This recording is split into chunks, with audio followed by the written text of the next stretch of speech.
T V آیا. اب جب ٹی وی آیا اور ہماری ملکیت ہے ٹی وی، ہم جو چاہے اس میں کریں. ہم کر رہے ہیں پروگرام، ہم اب دکھا رہے ہیں پروگرام. اب محرم آ گیا. اب شیعہ تو ہر چیز میں کہتے ہیں پاکستان میں ہمارا حصہ ہے. اب محرم آ گیا، انہوں نے کہا بھائی محرم کے پروگرام ٹی وی پہ ہوں گے. ان کا نہیں، وہ تو نہیں ہو سکتے. کیوں بھائی؟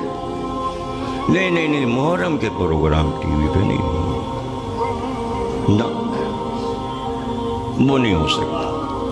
بھائی شام غریبہ کی مجلس دیجئے، احتجاج ہو رہا ہے، سارے لوگ احتجاج کر رہے ہیں، بینر لگ رہے ہیں، تمام بینر لگائے گئے. شام غریبہ کی مجلس ٹی وی پہ آئے گی، پی ٹی وی پہ آئے گی. بلیک اینڈ وائٹ کا زمانہ، ابھی کلر نہیں ہوا. نہیں شام غریبہ کی مجلس نہیں ہے. اتفاق سے ایک مختار ملنگ نام کے تھے. اب لوگ ملنگوں کو بھی گالیاں فیس بک پہ دیتے ہیں، لیکن ملنگوں نے بڑے بڑے کام کیے ہیں. امام بارگاہ علی رضا بندر روڈ پہ رہتے تھے، وہ وہیں ملتے تھے. وہ ایک جھنڈا لے کے چلتے تھے کالے رنگ کا. مختار ملنگ مر گئے. جنہوں نے پرانے لوگوں نے دیکھا ہوگا، ہر مجلس میں آگے نشتر پارک میں جھنڈا لیے کالے رنگ کا. رشید ترابی صاحب نے کہا بھائی شام غریبہ تو آئے گی، دکھانا پڑے گا، آپ ٹی وی پر دکھانا پڑے گا. مختار ملنگ ختم ہو گیا دھماکہ. 5 منٹ اس پہ بھی بول دیا. اب جناب واپس آ جائیے، کہاں تھے ہم؟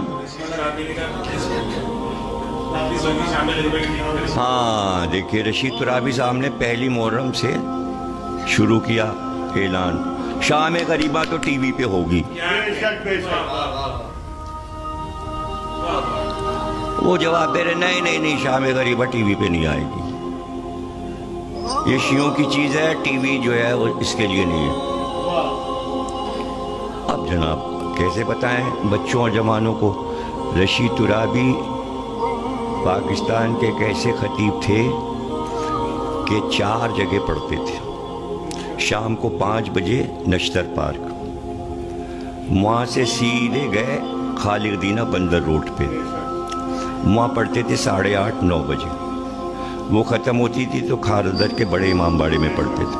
پھر وہ ختم ہوتی تھی تو رات میں 12 بجے تقریباً ایرانیان میں پڑھتے تھے. اب مجمع جو تھا وہ شام کو نکل لیتا تھا اور راستے میں اپنا طبق کھا پی لیتے تھے، گھر نہیں آتے تھے. نشتر پار سے چلے خالق دینہ پیدل.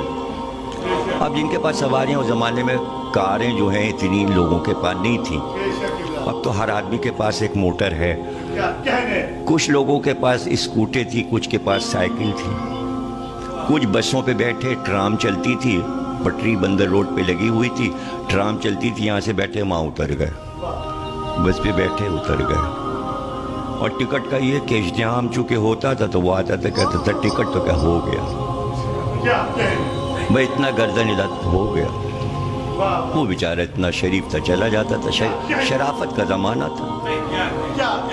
اب دیکھیں نا، شرافت صاحب نہ رہے تو یوں بھی معاشرے میں شرافت نہ تھی. اب وہ بھی تھے تو وہ بھی چلے گئے. اور انہی کی وجہ سے اس موضوع پہ میں یہاں تک آیا ہوں، المصور پر، کہ مجھے وہاں تک پہنچنا ہے، شرافت صاحب کے ذکر تک آنا ہے. اب جناب عالی رشید ترابی کے پیچھے پیچھے مجمع. اب خالق دینہ کا منظر یہ ہوتا تھا کہ بیچ میں ممبر رکھا ہے، رخ اس کا سڑک کی طرف ہے، بندر روڈ، اور 2 طرف ہال کے لان تھی، ادھر بھی ادھر بھی. تو اس طرف بھی مجمع اور اس طرف بھی مجمع اور سامنے بھی مجمع. اب انہوں نے خالق دینہ میں 6 محرم کو یہ کہا شام غریبہ کی مجلس ہوگی. اب انہوں نے جناب عالی جب سن لیا تو رابی صاحب نے کہا مجلس تو آئے گی شام غریبہ. جب انہوں نے یہ کہہ دیا کہ اب تو ہوگی مجلس، تو دوسرے دن صبح 7 کو انہوں نے صدر میں مختار ملنگ نے اعلان کیا کہ میں تیل چھڑک کے آگ لگا لوں گا اگر شام غریبہ نہیں آئے. آفت مچ گئی پورے شہر میں، اور وہ ضد پہ اڑے ہوئے ہیں، شام غریبہ نہیں آئے گی. کس طرح حسین کی عزاداری کو ان بنی امیہ سے منوایا ہے، بنی عباس سے منوایا ہے. تب بیٹھے ہیں یہاں اور پھر آپ عزاداری کی دشمنی کر رہے ہیں۔ اتنی مشکلوں سے کون کون سی لڑائیاں لڑی گئی ہیں۔ تو رشید ترابی صاحب نے کہا اگر شام غریبہ نہیں آئی تو ہم پھر بتا دیں کیا ہوگا۔ اب کیا ہوگا ان کا کہنا تو ظاہر ایک خوف طاری ہو گیا صاحب، پوری مجلس ہل گئی، کانپ گئی کہ دیکھیے گا پھر کیا ہوتا ہے اگر شام کو۔ اب اگلا جملہ سنیے، آپ کیا سمجھ رہے ہیں؟ ہم بتائیں آپ کو کہ ہم کتنے ہیں پاکستان میں؟ لو بھائی، اور مجمع ایسا کہ آدمی سے آدمی بالکل جڑا ہوا بیٹھا ہوا، ادھر بھی مجمع ادھر بھی، ٹریفک رک جاتا تھا، بند روڈ بند ہو جاتا تھا۔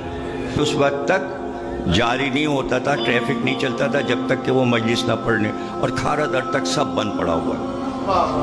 دوسری طرف جائیے، میٹرو روڈ پہ جائیے، بند روڈ پہ نہیں آ سکتے آپ، کوئی سواری نہیں آ سکتی، اس لیے کہ سڑکوں پہ مجمع، اور آرمی کے بڑے بڑے ٹرکوں میں لوگ بھرے ہوئے، 200 ٹرک سڑکوں پہ کھڑے ہوتے تھے، آرمی کے سارے لوگ جتنے کینٹ ملیریے تو میں جہاں جہاں سب تھے، وہ آرمی کے لوگ نعرہ حیدری لگاتے ہوئے ٹرکوں پہ بیٹھے ہوئے آتے تھے۔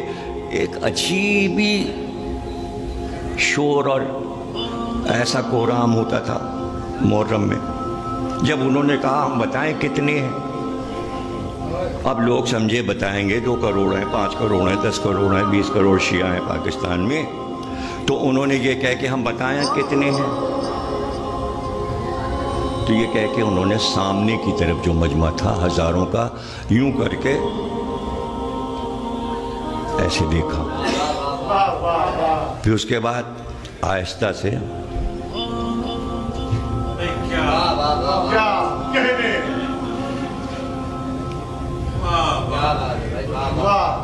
کیا مطلب، بولے ادھر دیکھو، ادھر دیکھو، ادھر دیکھو، اور باہر روڈ پہ دیکھو۔ اس کے بعد کا جملہ یہ ہے، خاموشی کے بعد کا، یہ باتیں بتائی نہیں جاتی، نظر لگ جاتی ہے۔ یہ آپ نے کسی بھی عالم کو کبھی منبر سے بتاتے ہی نہیں دیکھا ہوگا کہ پاکستان میں کتنے شیعہ ہیں۔ کیوں؟ اس لیے کہ نظر نہیں لگوانی۔